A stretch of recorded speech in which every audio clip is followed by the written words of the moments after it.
ഞാൻ പറയുന്നത് ധൈര്യമായിട്ട് പറഞ്ഞുള്ളൂ. ഖുർആൻ അള്ളാഹു പറഞ്ഞതാണിത്. ആ മക്കളാണ് ഈ തലപൊക്കി നിൽക്കുന്ന തെങ്ങ്, കവുങ്ങ്, മാവ്, സസ്യങ്ങൾ, ഈ കാണുന്ന സർവ്വതും. وأنزلنا من المعصرات ماء ثجاجا لنخرج به حبا ونباتا وجنات ألفافا.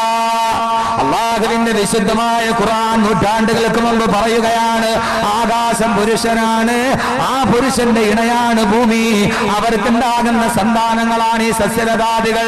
അള്ളാന്റെ ഖുർആൻ പറയുന്നത് കേൾക്കുക, വഅൻസൽനാ മിനൽ മുഅ്സിറാത്തി മാഅൻ സജ്ജാജാ. ആകാശത്ത് നിന്ന് മഴ പെയ്യുമ്പോൾ ആ മഴത്തുള്ളികൾ ഭൂമിയിലേക്ക് പെയ്തിറങ്ങുന്നത് നീ കാണുന്നില്ലയോ? ഈ ഭൂമിയിലേക്ക് പെയ്തിറങ്ങുന്നത് നീ കാണുന്നില്ലയോ? ആകാശം എന്ന് പറയുന്ന പുരുഷന്റെ ഇന്ദ്രിയത്തുള്ളിയാണ് മഴത്തുള്ളികൾ. ആ മഴത്തുള്ളി ഇന്ദ്രിയത്തുള്ളികളെ ആകാശമെന്ന പുരുഷൻ ശ്രവിക്കുമ്പോ അല്ലാഹുവിന്റെ ഖുർആന്റെ സങ്കല്പം എന്തോ ഒരു സങ്കല്പമാണ്. ഭൂമി എന്ന് പറയുന്ന ഈ പെണ്ണിന്റെ ഗർഭപാത്രം അതിനെ സ്വീകരിക്കുകയാണ്. ഈ വെള്ളം ഭൂമിയുടെ ഉള്ളിലോട്ട് ഇറങ്ങുമ്പോഴാണല്ലോ ആകാശമെന്ന പുരുഷന്റെ ഇന്ദ്രിയമായി മഴത്തുള്ളികൾ ഈ ഭൂമിയിലോട്ട് വരുമ്പോ ആ ഭൂമി എന്ന് പറയുന്ന മാതാവ് അതിനെ സ്വീകരിക്കുകയാണ്.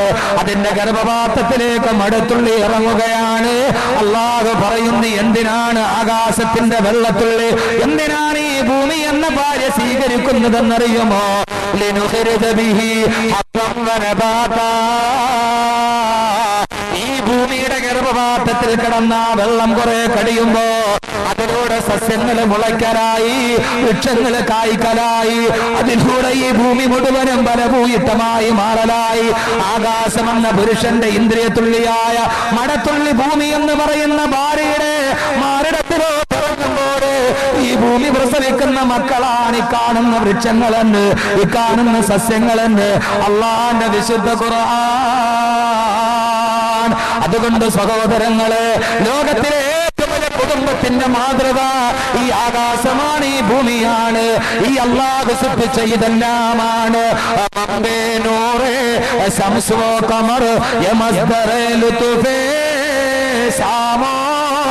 സഗർ മംബേ നൂറേ ശംസോ കമർ ഹേ യ മസ്ദറേ ലുതുഫേ സാമോം സഗർ. ഈ ആകാശവും ഭൂമിയും ഒന്നിച്ചു നിന്നത് കൊണ്ടാണ് ഇവിടെ പകലുണ്ടായത്, ഇവിടെ രാത്രി ഉണ്ടായത്. സഹോദരങ്ങളെ, ആകാശത്തിന്റെ മഴത്തുള്ളി ഭൂലോകത്തോട്ട് വരുമ്പോ അത് സ്വീകരിക്കാൻ കഴിയില്ലെന്ന് പറഞ്ഞ് ഈ ഭൂമി എന്ന ഭാര്യ മലർന്നു കിടന്നെന്ന് കമിഴ്ന്നു മാറിയാൽ ആകാശത്തിന്റെ ജലം ഞാൻ സ്വീകരിക്കില്ല, എന്റെ ഭർത്താവായ ആകാശത്തോട് എനിക്ക് പിണക്കമാണെന്ന് പറഞ്ഞ് ഈ ഭൂമി എങ്ങാനും ഒന്ന് മാറി നിന്നിരുന്നെങ്കിൽ ഇവിടെ സസ്യങ്ങൾ മുളക്കുമോ, ഇവിടെ കാർമേഘമടിയുമോ, ഇവിടെ കടലുകൾ തിരമാലകളുടെ ആരവമുണ്ടാകുമോ, ഇവിടെ പക്ഷികളുടെ കൂകലുണ്ടാകുമോ, ഇവിടെ മൃഗങ്ങളുടെ ആരവമുണ്ടാകുമോ, ഇവിടെ മന്ദമാരുതന്റെ പെയ്യലുണ്ടാകുമോ? ഈ ഭൂമി ശൂന്യമാണ്, ശൂന്യമാണ്, ശൂന്യമാണ്. ഈ പ്രബന്ധം തന്നെ തകർന്ന് തരിപ്പണമാകുമായിരുന്നല്ലോ. അല്ലാഹു സൂറത്തിൽ പറയുകയാണ്, അല്ലാഹു സുബ്ഹാനഹു വ തആല സൂറത്തിന്റെ നബയിൽ പറയുകയാ, ആകാശം വെള്ളം കൊടുക്കുമ്പോ അത് ഭൂമി സ്വീകരിക്കാറ്. ആകാശമെന്ന പുരുഷന് നേരെ ഭൂമി പുറംതിരിഞ്ഞു കിടന്നാൽ പിന്നെ ഈ ലോകത്ത് മനുഷ്യന് ജീവിക്കാൻ കഴിയില്ല. അതുകൊണ്ട് പെണ്ണെ, അതുകൊണ്ട് പുരുഷ, നീ ഒരു കുടുംബത്തിലെ പുരുഷൻ തരുന്നത് ഒരു പെണ്ണ് സ്വീകരിക്കാൻ കഴിയാതെ മാറി നിന്നാൽ ആ കുടുംബം തകർന്ന് തരിപ്പണമാകും. ആ കുടുംബത്തിൽ പിന്നെ സസ്യങ്ങളില്ല, ആ കുടുംബത്തിൽ പിന്നെ മക്കളില്ല, ആ കുടുംബത്തിൽ പിന്നെ തലമുറയില്ല, മനുഷ്യ തലമുറയുടെ അനുസൃതമായ പ്രവാഹം ഉണ്ടാവുകയില്ല. അതുകൊണ്ട് ആകാശവും ഭൂമിയും തമ്മിലൊരു ബന്ധമുണ്ട്. അതുപോലൊരു ബന്ധമാണ് ഭാര്യയും ഭർത്താവും തമ്മിലുള്ള ബന്ധമുണ്ട് അല്ലാഹുവിന്റെ വിശുദ്ധ ഖുർആൻ. അതുകൊണ്ട് സഹോദരങ്ങളെ, ഖുർആനിലെ കുടുംബം പറയുമ്പോ ഇതിനേക്കാൾ വലിയൊരു ഉപമയിനി അല്ലാഹു പറയുവാനില്ല. ആകാശവും ഭൂമിയും തമ്മിലുള്ള ബന്ധം തകർന്നപ്പോ എന്തൊക്കെയാണ് ലോകത്തിന് സംഭവിച്ചു പോയത്? ആകാശവും ഭൂമിയും തമ്മിലുള്ള ബന്ധം തകർന്നു പോയപ്പോ എന്തൊക്കെ തകർച്ചയാണോ വന്നത്? അതേ തകർച്ച നീയും നിന്റെ ഭാര്യയും തമ്മിലുള്ള ബന്ധം തകർന്നാൽ നിന്റെ കുടുംബത്തിൽ ഉണ്ടാകുമെന്ന് വിശുദ്ധ ഖുർആൻ. അള്ളയല്ലേ സഹോദരങ്ങളെ പറയുന്നത്? ആകാശവും ഭൂമിയും തമ്മിലുള്ള ബന്ധം തകർന്നപ്പോ എന്തൊക്കെ ദുരന്തങ്ങൾക്കാണ് ഈ ലോകം സാക്ഷ്യം വഹിച്ചത്. മാലദ്വീപ് സർക്കാർ പസഫിക് മഹാസമുദ്രത്തിന്റെ അടിത്തട്ടിൽ പോയിട്ട് അവര് പോയിരുന്നിട്ട് മന്ത്രിസഭാ യോഗം കൂടുകയാണ്. എന്തിനാണ് ഒരു രാജ്യത്തിന്റെ പ്രധാനമന്ത്രി അടക്കമുള്ള ആളുകൾ പസഫിക് മഹാസമുദ്രത്തിന്റെ അടിത്തട്ടിൽ ഓക്സിജൻ സിലിണ്ടർ മൂക്കിൽ വെച്ചിട്ട് മന്ത്രിസഭാ യോഗം കൂടിയത് എന്തിനാ?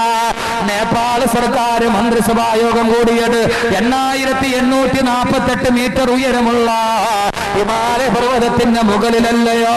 എന്തിനാണെന്നറിയുമോ? ആകാശവും ഭൂമിയും തമ്മിലുള്ള ബന്ധം നഷ്ടപ്പെടുകയാണ്. ആകാശത്തിന്റെ ഗർഭപാത്രമായ ഓസോൺ ലെയറിന് സുഷിരം വീഴുകയാണ്.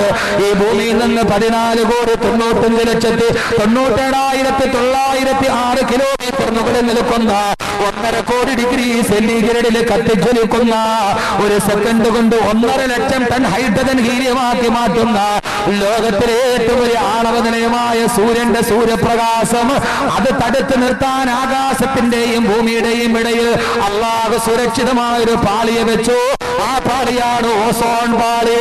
ഈ ആകാശവും ഭൂമിയും തകർന്നാൽ സംഭവിക്കുന്നതെന്തോ ആ ബന്ധം തകർന്നാൽ നിന്റെ വീട്ടിലും ഉണ്ടാകും.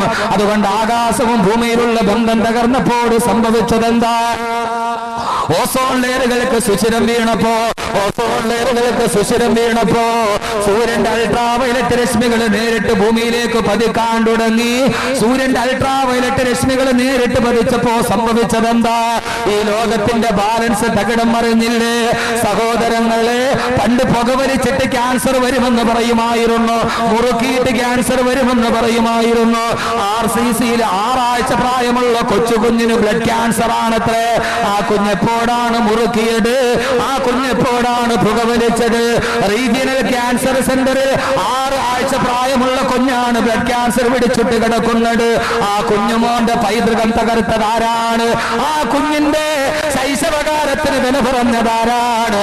ആകാശവും ഭൂമിയും തമ്മിലുള്ള ബന്ധം തകർന്നപ്പോ ആകാശത്തിന്റെ ഗർഭപാത്രമായ ഓസോൺ ലെയറിന് സുഷിരം വീണപ്പോ അതിലൂടെ അൾട്രാവയലറ്റ് രശ്മികൾ ഭൂമിയിലോട്ട് വന്നപ്പോ അത് ലോകത്ത് മാരകമായ ക്യാൻസർ പടർന്നു പിടിക്കാൻ കാരണമായി.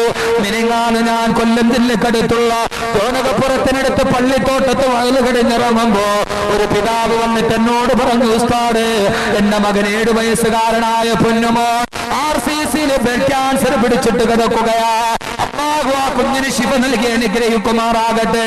അദ്ദേഹത്തോട് വാക്ക് പറഞ്ഞ് ഞാൻ എല്ലാവരുടെ സദസ്സിലും ദുആ ചെയ്യാമെന്ന് എത്രയോ പേരോട് അങ്ങനെ പറഞ്ഞിരിക്കുന്നു. അല്ലാഹു അവർക്കൊക്കെ അതിന്റെ സുഖം നൽകി അനുഗ്രഹിക്കുമാറാകട്ടെ. സഹോദരങ്ങളെ, സൂര്യന്റെ സൂര്യപ്രകാശം നേരിട്ട് ഭൂമിയിലേക്ക് പതിക്കുകയാണ്. ഹിമാലയ പർവ്വതം ഉയരുകയാണ്. ഈ കഴിഞ്ഞ വേനൽക്കാലത്ത് നാം അനുഭവിച്ച ചൂടെന്തോ ഒരു ചൂടാണ്. ആ ചൂടിന്റെ കാരണം എന്താ? ഭൂമിയും ആകാശവും തമ്മിലുള്ള ബന്ധം തകർന്നതാണ്. അതിന്റെ സൂര്യന്റെ സൂര്യപ്രകാശം നേരിട്ട് ഭൂമിയിലോട്ട് വന്നപ്പോ ഹിമാലയ പർവ്വതത്തിന്റെ മഞ്ഞുകൾ ഉരുകുകയാണ്. ആ മഞ്ഞുരുകി പസഫിക്കിലേക്ക് ചെന്ന് ചേരുകയാണ്. പസഫിക്കിന്റെ ജലനിരപ്പ് ഉയരുകയാണ്. പസഫിക് മഹാസമുദ്രത്തിന്റെ ജലനിരപ്പ് ഇപ്പോഴുള്ളതിനേക്കാൾ 2 അടി കൂടി എങ്ങാനും ഉയർന്നു കഴിഞ്ഞാൽ എന്താണ് സഹോദരങ്ങളെ പ്രകൃതിയുടെ ബന്ധം തകർന്നപ്പോഴുള്ള ദുരന്തം എന്താ? ഈ ദുരന്തമാണ് നിന്റെ കുടുംബത്തെ കാത്തിരിക്കുക. അല്ലാഹു പറയുകയാണ്, ഈ പസഫിക് മഹാസമുദ്രത്തിന്റെ ഇപ്പോഴുള്ള ജലനിരപ്പ് 2 അടി കൂടി ഉയർന്നു കഴിഞ്ഞാൽ പിന്നീട് മാലദ്വീപ് എന്ന് പറയുന്ന രാജ്യം ഈ ലോകത്തില്ല. മാലദ്വീപും അതിലെ ജനങ്ങളും പസഫിക്കിന്റെ ഇടയിലേക്ക് താഴാൻ പോവുകയാണ്. അതുകൊണ്ടാണ് അവര് പസഫിക്കിന്റെ ഉള്ളിൽ പോയി പത്രസമ്മേളനം നടത്തിയത്. കാർബൺ വാതകങ്ങൾ പുറന്തള്ളരുത്, ഓസോൺ ലെയറുകൾക്ക് സുഷിരം വീഴ്ത്തരുത്, പ്ലാസ്റ്റിക് നിരോധിക്കണേ. ചൂട് ക്രമാതീതമായി വർദ്ധിക്കുകയാണ്. ഹിമാലയ പർവ്വതം ഉരുകുകയാണ്. സഹോദരങ്ങളെ, അള്ള വെച്ചെടുത്ത് നിന്ന് മനുഷ്യൻ അതിന്റെ ബന്ധം തകർത്തപ്പോ ഈ ലോകം മുഴുവനും അവസാനിക്കാൻ പോകുന്നെന്ന് ഭൗതിക ശാസ്ത്രജ്ഞന്മാര് മുന്നറിയിപ്പ് നൽകുമ്പോ ഇന്ന് ലോകത്ത് ജീവിച്ചിരിക്കുന്ന ഏറ്റവും വലിയ ഭൗതിക ശാസ്ത്രജ്ഞനായ സ്റ്റീഫൻ ഹോക്കിംഗ് ഹാർവാർഡ് സർവകലാശാലയിൽ കഴിഞ്ഞ വർഷത്തെ ലോക ശാസ്ത്രജ്ഞന്മാരുടെ സമ്മേളനത്തിൽ വീൽ ചെയർ ഉരുട്ടിക്കൊണ്ടുവന്നിട്ട് സ്റ്റീഫൻ ഹോക്കിംഗ് പറഞ്ഞതെന്താണ്? ഇതാ ലോകാവസാനം അടുത്തിരിക്കുകയാണ്. ഈ പ്രപഞ്ചം തകരാൻ പോവുകയാണ്. ശ്രദ്ധിച്ചു കേൾക്കണേ. കുടുംബത്തെ പറയുമ്പോൾ എന്തിനാ ഒരു പസഫിക്? കുടുംബ തകർച്ചയെ കുറിച്ച് പറയുമ്പോൾ എന്തിനാ ഒരു അറ്റ്ലാന്റിക് പറയുക? ഖുർആൻ നിങ്ങൾ ഇങ്ങനെ ഒരു പുനർവായന നടത്തണേ. അദ്ദേഹം വീൽ ചെയറിൽ വന്നിട്ട് പറഞ്ഞു, ഈ ലോകം തകരാൻ പോവുകയാണ്, ഖിയാമത്ത് നാൾ വരാൻ പോവുകയാണ്. അതിന് രണ്ട് കാരണങ്ങളേ ഉള്ളൂ. ഒന്നാണവ വികിരണമാണ്, മറ്റൊന്ന് ആഗോള താപനമാണ്. ആഗോള താപനമാണ്, വർദ്ധിക്കുന്ന ചൂടാണ് ലോകാവസാനത്തിന്റെ തകർച്ചയ്ക്ക് ആക്കം കൂട്ടുന്നത്. മറ്റൊന്നാണവ വികിരണമാണ്, ലോക സാമ്രാജ്യ ശക്തികൾ വാശിയോടെ വാരിക്കൂട്ടുന്ന അണുവായുധങ്ങൾ ഈ ലോകത്തിന്റെ തകർച്ചയ്ക്ക് ആക്കം കൂട്ടുകയാണ്. എങ്ങനെയാണ് ലോകത്ത് ചൂട് വർദ്ധിക്കാൻ തുടങ്ങിയത്? എങ്ങനെയാണ് ഈ ലോകത്ത് ചൂട് വർദ്ധിക്കാൻ തുടങ്ങിയത്? അല്ലാഹു സുബ്ഹാനഹു വ തആല ഈ ലോകത്തിന് നിർണിതമായ ഒരു തർത്തീബ് വെച്ചിട്ടുണ്ട്. അല്ലാഹു മനുഷ്യനെ സൃഷ്ടിച്ചത് അവന്റെ നിയന്ത്രണ പ്രകാരമാണ്. ലോകത്തെ സൃഷ്ടിച്ചത് അവന്റെ നിയന്ത്രണത്തിന്റെ താഴെയാണ്. ഭൂമിയെ വെക്കേണ്ടടുത്ത് അല്ലാഹു ഭൂമിയെ വെച്ചു, ആകാശത്തെ വെക്കേണ്ടടുത്ത് അല്ലാഹു ആകാശത്തെ വെച്ചു. ഈ ഭൂമിയും സൂര്യനും തമ്മിലുള്ള അകലം എത്രയാണ് നിങ്ങൾക്കറിയുമോ? അത് 14,95,97,906 കിലോമീറ്റർ ആണ്. ശാസ്ത്രജ്ഞന്മാര് പറയുകയാണ്, ഇപ്പോൾ ഇരിക്കുന്നതിനേക്കാൾ 1 കിലോമീറ്റർ മുകളിലാണ് സൂര്യൻ ഇരിക്കുന്നതെങ്കിൽ ഈ ഭൂമി മുഴുവനും മഞ്ഞുകൊണ്ട് ആവരണം ചെയ്യപ്പെടുമായിരുന്നു. ഇവിടെ സസ്യങ്ങൾ മുളയ്ക്കുമായിരുന്നില്ല. ഇപ്പോൾ ഉള്ളതിനേക്കാൾ 1 കിലോമീറ്റർ താഴെയാണ് ഇരിക്കുന്നതെങ്കിൽ, ഇപ്പോൾ അള്ള വെച്ചിരിക്കുന്നതിനേക്കാൾ 1 കിലോമീറ്റർ താഴെയാണെങ്കിൽ ഈ ഭൂമി ലോകത്തൊരു മനുഷ്യന് പോലും ജീവിക്കാൻ സാധ്യമല്ല. സൂര്യന്റെ ചൂട് സഹിക്കാൻ കഴിയാതെ സർവ്വതും കത്തിക്കരിഞ്ഞ് ചാമ്പലാകുമായിരുന്നു. സഹോദരങ്ങളെ, 1 കിലോമീറ്റർ മുകളിലല്ല, 1 കിലോമീറ്റർ താഴെയുമല്ല. ജാമിതീയ കണക്കുകൾ പോലും തോറ്റിക്കുന്ന രീതിയിൽ ലോകത്തിന്റെ ഏറ്റവും ഒരു സൂപ്പർ ഡിസൈനറായ തബാറകല്ലാഹു അഹ്സനുൽ ഖാലിഖീൻ, സൂപ്പർ ഡിസൈനറായ അല്ലാഹു സുബ്ഹാനഹു വ തആല ഒരു ആശാരി പെൻസിൽ വെച്ച് വരച്ചിട്ട് കൊത്തിയിട്ട് വരച്ചിട്ട് വെക്കുന്നത് പോലെ അല്ലാഹു കൃത്യമായിട്ട് വെച്ചിരിക്കുകയാണ്. ഭൂമിയും സൂര്യനും ഒക്കെ കൃത്യമായിട്ട് ഞാൻ ഫിറ്റ് ചെയ്ത് വെച്ചിരിക്കുകയാണ്. എന്നിട്ട് അല്ലാഹു തന്നെ മനുഷ്യനോടൊരു നിർദ്ദേശവും കൊടുത്തു. എന്താണെന്നറിയുമോ?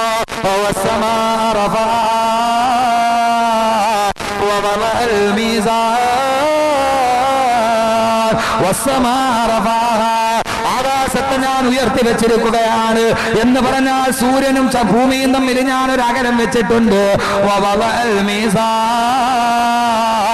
ഇതിനെ, ഈ പ്രപഞ്ചത്തെ ഞാനൊരു തുലാസ് പോലെ സന്തുലിതാവസ്ഥയിൽ നിർത്തിയിരിക്കുകയാ. ഈ പ്രപഞ്ചം തുലാസ് പോലെ നിൽക്കുകയാണ് എന്ന് പറഞ്ഞാൽ തുലാസ് 2 തട്ടും ഒരേപോലെ ഇരിക്കണം. എന്നിട്ട് അല്ലാഹു പറഞ്ഞു, ഈ സന്തുലിതാവസ്ഥയെ നിങ്ങൾ തകിടം മറിക്കരുതേ. വലാ തുഖ്സിറു ഈ ത്രാസിന്റെ സന്തുലിതാവസ്ഥയെ നിങ്ങൾ തകിടം മറിക്കരുത്.